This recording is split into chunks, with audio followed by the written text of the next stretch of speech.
A very good morning. You're watching News 9 with me, Akshita, and first up, a gang of masked men struck at a consultancy office in Bengaluru. The gang entered the office late last night, which is located in Malagala.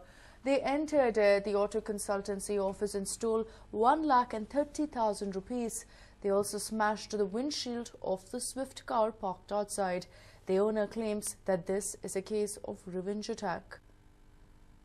As of now, the police have not been able to identify who was responsible for this particular act. They were wearing masks is what we understand, and of course they rushed in, went on to steal about 1,30,000 rupees from within that particular consultancy center, and then they also went on to smash the owner's Swift. And as you can see, the damage is a manifold. They've thrown a stone inside. They've gone ahead and damaged the windshield as well. When the owner was asked about this particular incident, he has gone on to state that it was a case of a revenge attack, and which case, of course, he has already named the people who he believes is responsible for this particular attack to the police, and the cops will be hoping that post-investigation they will be able to narrow down on the miscreants who were responsible for not just damaging the car but also going ahead and stealing about 1,30,000 rupees.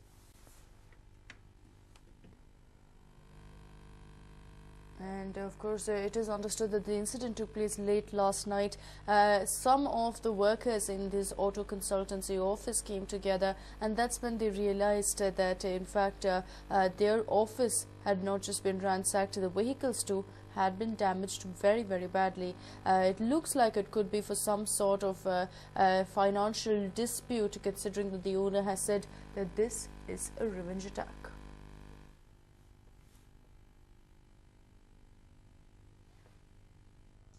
And well, it is the prerogative of the Pollution Control Board to ensure that the environment we live in is pollution-free. But sadly, the entity finds itself in muddy waters and its officials are involved in mudslinging.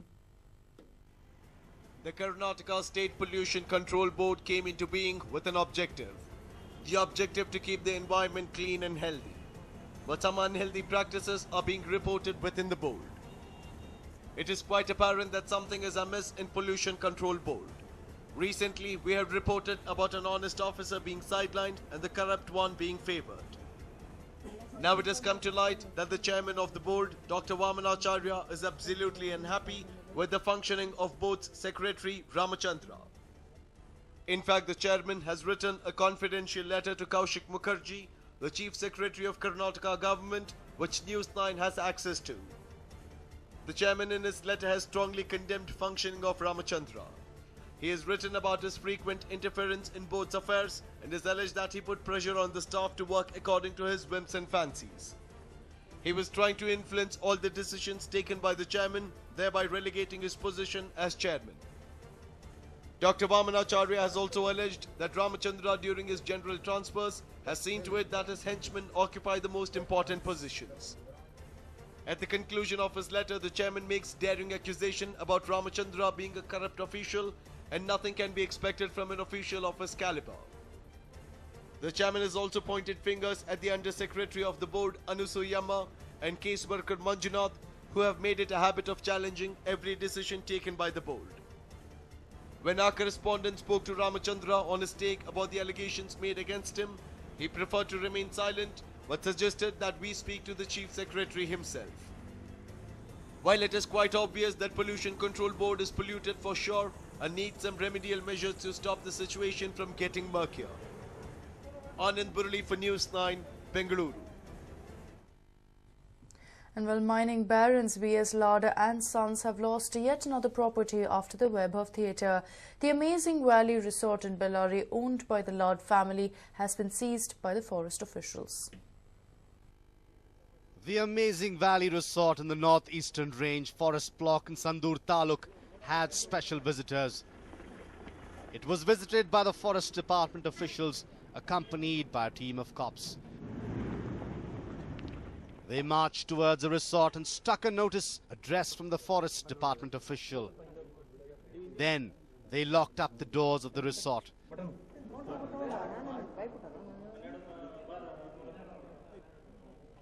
The resort owned by the mining barons was seized by the forest officials.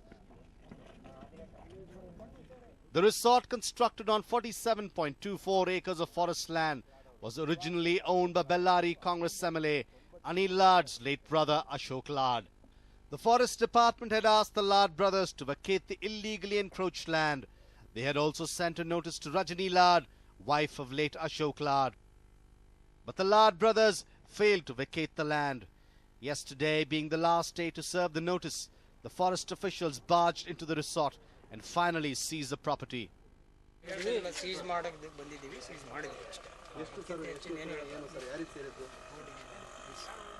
The resort was run by supporters of MLA Anil Lad.